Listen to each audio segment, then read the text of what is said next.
আসসালামু আলাইকুম ওয়া রাহমাতুল্লাহি ওয়া বারাকাতুহু। আলহামদুলিল্লাহি রাব্বিল আলামিন ওয়াসসালাতু ওয়াসসালামু আলা সাইয়্যিদিল আমবিয়া ওয়াল মুরসালিন ওয়া আলা আলিহি ওয়া সাহবিহি আজমাইন। আউযু বিল্লাহি মিনাশ শাইতানির রাজীম। বিসমিল্লাহির রহমানির রহিম। আল ইয়াওমা আকমালতু লাকুম দীনাকুম ওয়া আতমামতু আলাইকুম নি'মাতি ওয়া রাদিতু লাকুমুল ইসলাম দীনান। আমাদের প্রাণপ্রিয় শহীদি কাফেলা বাংলাদেশ জামাত ইসলামী রামপুরা উত্তর থানা তথা এটা একটা কত নম্বর ওয়ার্ড জানি 22 নম্বর প্রশাসনিক ওয়ার্ড। থানা বলি আমরা, এটা সাংগঠনিক টার্ম, এটা একটা ওয়ার্ড 22 নম্বর ওয়ার্ড শাখা জামাত ইসলামী আয়োজিত বিশিষ্ট ব্যক্তি তথা সাহেবে নেসাব যারা, ওনারা যাদেরকে মনে করেছেন, হতে পারেন এমন কিছু আছেন যে সাহেবে নেসাব হয়তো নাও হইতে পারে, আবার ডাবল সাহেবে নেসাবও থাকতে পারে।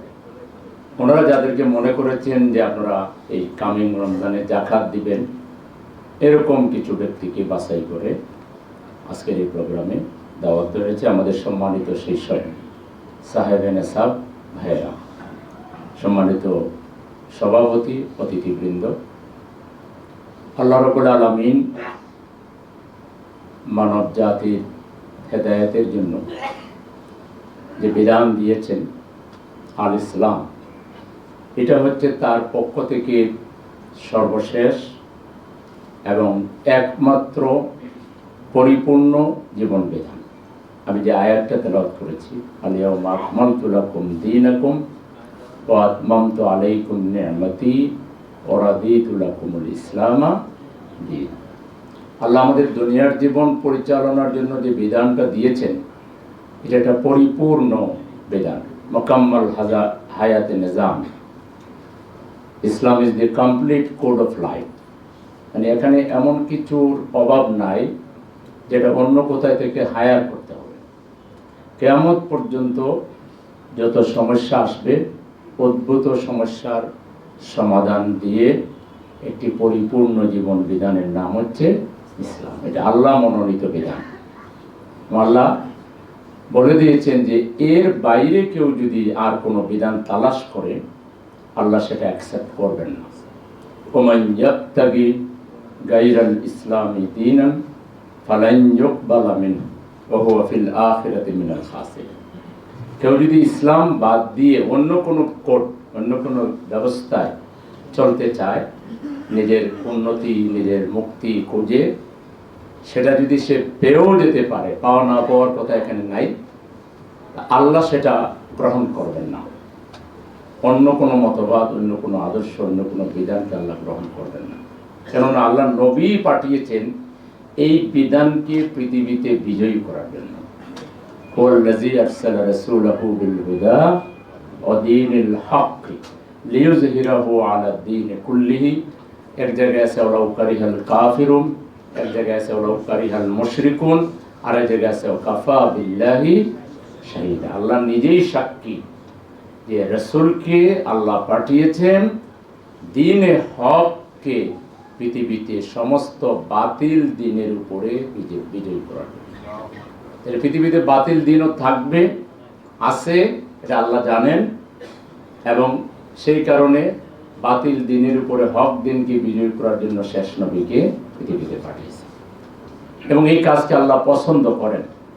আল্লাহ বলেছেন, ইন্নাল্লাহা ইউহিব্বুল্লাযীনা ইউকাতিলুনা ফি সাবিলিহি সাফফান কান্নাহুম বুনিয়ানুম মারসুস। আল্লাহ বলেছেন, ইন্নাল্লাহা আশতারা মিনাল মুমিনিনা আনফুসাহুম ওয়া আমওয়ালাহুম বিআন্না লাহুমুল জান্নাহ ইউকাতিলুনা ফি সাবিলিল্লাহি ফায়াকতুলুনা ওয়া ইয়াকতুলুন।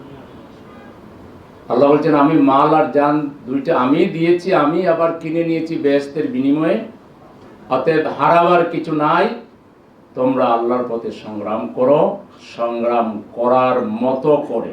ওয়াজাহিদু ফিল্লাহি হাক্কা জিহাদি ওয়াজতাবাকুম। তোমরা আল্লাহর রাস্তায় লড়াই করো, সংগ্রাম করো হক আদায় করে, কেননা এই সংগ্রামের জন্যই তোমাদেরকে মনোনীত করা হয়েছে। এবং এই কাজকে আল্লাহ তাআলা তাবৎ নেক আমলের মধ্যে, সমস্ত নেক আমলের মধ্যে সুপিরিয়র মর্যাদা দিয়েছেন। সূরা তাওবার 20 নম্বর আয়াতে আল্লাহ বলেছেন, আল্লাযীনা আমানু ওয়া হাজারু وجاهدوا في سبيل الله بأموالهم وأنفسهم أعظم درجة عند الله أولئك هم الفائزون। আল্লাহ বলছেন যারা আল্লাহর উপর ঈমান এনে তার জন্য ঘর বাড়ি ত্যাগ করে এবং মাল এবং জান দুইটা দিয়ে আল্লাহর রাস্তায় সংগ্রাম করে, এদের মর্যাদা আল্লাহর কাছে সবচাইতে বেশি। আযম এটা আরবিতে এটাকে বলে ইসমে আফজাল, আর ইংরেজিতে বলে সুপারলেটিভ ডিগ্রি। সুপারলেটিভ ডিগ্রি ব্যবহার করে আল্লাহ বলছেন যে সবচাইতে মর্যাদা এদেরই বেশি। ইউবাশশিরুহুম রাব্বুহুম বিরাহমাতিন মিনহু, আল্লাহর কন্টিনিউয়াস অনুগ্রহের সুসংবাদ এদের উপরে। অরিদওয়ান, আল্লাহর সার্বক্ষণিক সন্তুষ্টির সুসংবাদ। আমরা জানি সাহাবায়ে কেরামের ত্যাগ এবং কুরবানির কারণে আল্লাহ বলেছেন রাদিয়াল্লাহু আনহুম ওয়া রাদু, আল্লাহ তাদের উপরে খুশি, তারাও আল্লাহর উপরে। আর এখানে আল্লাহ তাআলা দ্বীন কায়েমকারীদের ব্যাপারে বলেছেন অরিদওয়ান, যারা মাল এবং জান দিয়ে আল্লাহর রাস্তায় জিহাদ করে আল্লাহ তাদের উপরে খুশি। জান্নাতুল লাহুম ফিহা নাঈমুম মুকিম, চিরস্থায়ী নিয়ামতপূর্ণ জান্নাতে তাদেরকে প্রবেশ করানো হবে। খালিদিনা ফিহা আবাদা ইন্নাল্লাহ ইনদাহু আজরুন আযীম, জান্নাতও দিবেন, এরপরে আবার ইন্নাল্লাহ ইনদাহু আজরুন আযীমটা কি, এটা অনেক ব্যাখ্যা আছে। তার মানে আল্লাহ আরো বেশি পুরস্কার দিবেন। সুবহানাল্লাহ। হয়তো আল্লাহ তার দিদার নসিব করবেন, কিংবা আরো কোনো পুরস্কার তিনি দিবেন, অনেক বড় উজরত তিনি দিবেন। কাদের জন্য? যারা মাল এবং জান দুইটাকে বাজি রেখে আল্লাহর রাস্তায় জিহাদ করবে, আল্লাহর দ্বীন প্রতিষ্ঠার জন্য সংগ্রাম করবে। আল্লাহ রাসূল এই আয়াতের আমল করতে গিয়ে তিনি দাওয়াত শুরু করেছিলেন তার পরিবারের লোকদের মধ্যে, তার নিকট আত্মীয়ের মধ্যে, প্রতিবেশীদের মধ্যে। পর্যায়ক্রমে যখন দাওয়াত ছড়িয়ে পড়লো, তাকে লোভ দেখানো হলো যে হে মুহাম্মদ, এগুলোর দ্বারা তুমি কি অর্জন করতে চাও? তুমি কি সবচেয়ে সুন্দরী রমণী বিয়ে করতে চাও? তাহলে আরবের সেরা সুন্দরী রমণী তোমার কাছে বিয়ে দিয়ে দিব। তুমি কি সম্পদশালী হতে চাও? তোমাকে আরবের সমস্ত সম্পদ তোমার পায়ে আমরা দিয়ে দিব। তুমি যদি বাদশাহ হতে চাও, তোমাকে আমরা বাদশাহী দিব।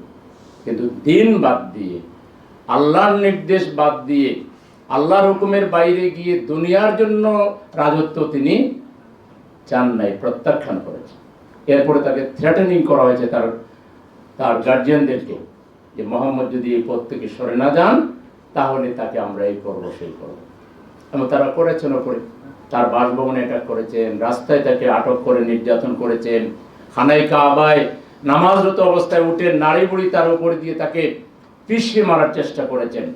এতেও যখন ক্লান্ত হন নাই, ওই খানায় কাবারই পাশে একটা পাহাড়ে 3 বৎসর শেবে আবি তালিবে তাকে আটক করে তাকে কোনো দানা পানি খানি কিছুই দেওয়া হয় না। গাছের ছাল বাকল খেয়ে খেয়ে তারপরে ছাগলের বড়ির মতো পায়খানা হয়েছে। কাউকে ওখানে ঢুকতে দেওয়া হয়নি। 3 বৎসর তাকে অবরুদ্ধ করে রাখা হয়েছে। সেখান থেকে বের হয়ে তিনি তায়েফে গেলেন। সেখানে গিয়ে দাওয়াত দেওয়ার পর তার উপরে যে অত্যাচার হলো, এটা আরো ভয়াবহ। রক্তাক্ত বদনে তিনি ফিরে আসলেন, কিন্তু তিনি ক্ষান্ত হলেন না। এরপর তার বিরুদ্ধে হত্যার পুরস্কার ঘোষণা করা হল। তারপর আল্লাহর ইচ্ছায় তিনি হিজরত করে মদিনায় চলে গেলেন। এইভাবে ইসলামের জন্য অনমনীয়ভাবে, আপোষহীনভাবে তিনি সংগ্রাম করেছেন, দাওয়াতি কাজ করেছেন, কোনো অবস্থায় কম্প্রোমাইজ করেন নাই। নবী হিসাবে তিনি তার মর্যাদা, শেষ নবীর মর্যাদা, নবুয়তের মর্যাদা তিনি রক্ষা করেছেন। আল্লাহ তাআলা সেই নবীওয়ালার দায়িত্বটি খলিফা হিসাবে আমাদের উপর অর্পণ করেছেন। এখন আমরা আমাদের খলিফার মর্যাদা, শ্রেষ্ঠ মানুষ হিসাবে যে মানুষকে আল্লাহ বলেছেন লাকাদ কাররামনা বানি আদম, বনি আদমকে আমি সবচেয়ে বেশি মর্যাদা দিয়েছি, এবং বনি আদমের জন্য আর সমস্ত সৃষ্টিকে আমি তৈরি করেছি। ওয়াল্লাযী খালাকা লাকুম মা ফিল আরদি জামিয়া, আর যা কিছু সৃষ্টি সব এই আদমের জন্য। আর আদমকে দায়িত্ব দেওয়া হয়েছে যে তারা একদিকে নিজেরা আল্লাহর দাসত্ব করবে এবং গোটা মানবতাকে, গোটা সমাজকে আল্লাহর দাসত্বের দিকে আহ্বান জানাবে, দাওয়াত দিবে, আল্লাহর খেলাফতকে প্রতিষ্ঠা করবে, আল্লাহর রাজত্বকে কায়েম করবে। কারণ আল্লাহ বলেছেন ইসলামে পুরোপুরি দাখিল হবে। ওদখুলু ফিস সিলমি কাফা ওয়ালা তাত্তাবিউ খুতুওয়াতিশ শাইতান ইন্নাহু লাকুম আদুউম মুবিন। সে তোমাদের প্রকাশ্য দুশমন। আজকে আমরা কি ইসলামের পরিপূর্ণ অনুসরণ করছি? আল্লাহ বলেছেন, ওয়াল্লাম ইয়াহকুম বিমা আনজালাল্লাহু ফাউলাইকা হুমুল কাফিরুন ফাউলাইকা হুমুল ফাসিকুন ফাউলাইকা হুমুল যালিমুন। যারা আমার দেয়া বিধান অনুযায়ী ফয়সালা করে না, তারা কাফের, তারা ফাসিক, তারা জালেম। আজকে বিগত 53 বছরের দেশ যারা শাসন করেছেন, তারা কি আল্লাহর আইন অনুযায়ী শিক্ষা ব্যবস্থা তৈরি করেছেন?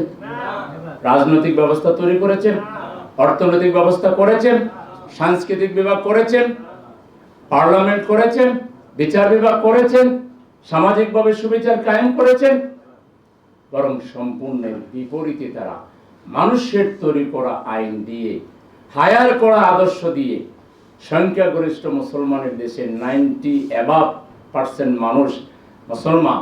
এখানে সেই মুসলমানের যে আকীদা বিশ্বাস, তার যে চরিত্র, তার যে মানবিকতা, তার যে ইনসানিয়াত, তার যে মানবতাবাদী চরিত্র, এটাকে চেঞ্জ করে দিয়ে ভোগবাদী, স্বার্থবাদী, সেকুলারিজম, কমিউনিজম এবং অর্থনীতিতে সেই নীতি অবলম্বন করা হয়েছে যেটা মানুষকে সেলফিশ বানায়। পুঁজিবাদ মানুষকে সেলফিশ বানায়। যা ইচ্ছা আহরণ করো, যেভাবে ইচ্ছা আহরণ করো, মানুষ মেরে হোক, কোটে হোক, সম্পদ দখল করে হোক, নারীর ইজ্জত লুণ্ঠন করে হোক, যেভাবে হোক তুমি বড় লোক হও, এ তোমার পার্সোনাল রায়, কোনো বাইন্ডিংস নাই। এই বিধানের সমর্থন করেছে বিগত দিনের রাজনীতিবিদরা, আর এই রাজনীতিবিদকে সমর্থন করেছে এদেশের মুসলমানরা। আমরাও কিন্তু কম দেয় না। আমরা আল্লাহর বিধান সব ক্ষেত্রে মানতে। সেকুলাররা বুঝেছে ইসলামটা মসজিদে থাকুক, মাদ্রাসায় থাকুক, খানকায় থাকুক, ইসলামটা অর্থনৈতিক ফিল্ডে আনার দরকার নাই, পার্লামেন্টে আনার দরকার নাই, নেতৃত্ব নির্বাচনে আনার দরকার নাই, ভোটে আনার দরকার নাই। এটা ইসলামকে তারা বিভাজন করে দিয়েছে। আমরা মুসলমানরা এটা মেনে নিয়েছি। জেনে বুঝে হোক আর না জেনে হোক, আল্লাহর একটা বিধানকে যারা অস্বীকার করবে, সে কি ইমানদার থাকবে? সে তো কাফির হয়ে যাবে। তা আল্লাহ তো কোরআনে নির্দেশ দিয়েছেন, ইন্নাল্লাহ ইয়া'মুরুকুম আন তুআদ্দুল আমানাতি ইলা আহলিহা ওয়া ইযা হাকামতুম বাইনান নাস আন তাহকুমু বিল আদলি। আল্লাহ নির্বাচক মণ্ডলীদেরকে, ভোটারদেরকে বলছেন, তোমরা তোমাদের আমানত যখন প্রয়োগ করো, সেটা সঠিক জায়গায় প্রয়োগ করো। আর ভোট যারা নেবে তাদেরকে বলেছেন, এই ভোট নিয়ে তোমরা যখন ক্ষমতা পাও, তখন তোমরা ন্যায় বিচার করো, আদল কায়েম করো। আজকে এইটাকেও বিশ্বাসও যেখানে করে না, তাদের ইশতেহারে যেখানে এই ধরনের কোনো কথাই নাই, বরং বিপরীত কথা আছে। মানুষের তৈরি করা আইন দিয়ে তারা দেশ শাসন করবে, আর এইটার উপরে মুসলমানরা ভোটিং করতেছে। তাহলে সরাসরি আল্লাহর হুকুমের বাইরে গিয়ে আল্লাহকে চ্যালেঞ্জ করা মতবাদের উপরে আমরা সাপোর্ট দিচ্ছি না? তাইলে ওরা এটা নিয়ে যা কাফিরগিরি করতেছে, যা জুলুম করতেছে, যা ফাসিকি আচরণ করতেছে, তার দায় আমার উপরে আছে কিনা? যিনি ভোট দিয়েছেন, যিনি সমর্থন দিয়েছেন, সে তো বলবে আমারও তো আপনারাই সমর্থন দিয়েছেন, এই জন্য তো আমি এটা করেছি। তাইলে তার দায়ও তো আপনার ঘাড়ে এসে পড়তায়। এই জন্য দেখেন 53 বছরে এখানে জ্ঞানী গুণের অভাব ছিল না, পণ্ডিতের অভাব ছিল না, ডক্টরেট ডিগ্রিধারী লোকের অভাব ছিল না, কিন্তু তাদের মধ্যে মানবতা বোধ ছিল না, ইনসানিয়ত ছিল না, তাদের মধ্যে মানুষের প্রতি কোনো ভালোবাসা ছিল না, দায়বদ্ধতা ছিল না, পরোপকারিতা ছিল না, মানবিকতা ছিল না। তারা রোড হয়ে শুধুমাত্র নিজের আখের গুছানোর কাজ করেছে। কোথায় পার্সেন্টেজ আছে, পার্সেন্ট কোথায় আছে, ওখানেই তারা কাজ। কোথাও যদি বিদেশ থেকে কোনো কোম্পানি আসে, কোম্পানি ফিরে গেছে, ভাই আগে এত পার্সেন্ট, আমি যে আপনার সাথে এই কমিউনিকেশন করলাম, প্রথমে 10% দিতে হবে। কাজ শুরু করার পরে আমি যে কাজ ধরাই দিয়ে দিলাম, আরো 10% দিতে হবে। দেখা যায় কাজ শুরু করার আগেই প্রথম বাজেট যেটা, এটা ভাগাভাগির মধ্যে শেষ, কাজই শুরু হয় না, আবার নতুন করে বাজেট দেয়। এইভাবে একটা লুটপাটের অর্থনীতি, লুটপাটের রাজনীতি, লুটেরা রাজনীতি বাংলাদেশে কায়েম করা হয়েছে। এই লুটেরা রাজনীতির বিপরীতে আমরা ইসলামপন্থীরা, ইসলামী মূল্যবোধে বিশ্বাসীরা, কালেমায় বিশ্বাসীরা, আখেরাতে বিশ্বাসীরা, আমরা বিকল্প অ্যারেঞ্জমেন্ট করার চেষ্টা করেছি। বিকল্প শিক্ষা ব্যবস্থা দিয়েছি, বিকল্প অর্থনৈতিক দিক নির্দেশনা দিয়েছি, বিকল্প স্বাস্থ্য সেবা আমরা দিয়েছি, বিকল্প কালচারাল অ্যারেঞ্জমেন্ট আমরা করেছি, বিকল্প সামাজিকভাবে সমাজ কল্যাণমূলক কার্যক্রমের মাধ্যমে সমাজ সংস্কার, রাষ্ট্র সংস্কারের দিক নির্দেশনা দিয়ে প্রতিষ্ঠান তৈরি করে, প্রতিষ্ঠানের মাধ্যমে লোক তৈরি করে, তাদের মাধ্যমে দুর্নীতিমুক্তভাবে সেবা দিয়ে আমরা প্রমাণ করেছি ইসলামী কনসেপ্টের মাধ্যমেও সমাজে ভালো কিছু করা, নেতৃত্ব দেওয়া সম্ভব। এখন দেশবাসীর জন্য দায়িত্ব হয়ে গেছে আর একই ভুল বারবার না করা, একই গর্তে বারবার না পড়া। মুমিন দুইবার গর্তে পা দেয় না, একবার যদি দিয়েও দেয় দ্বিতীয়বার সে সজাগ হয়ে যায়।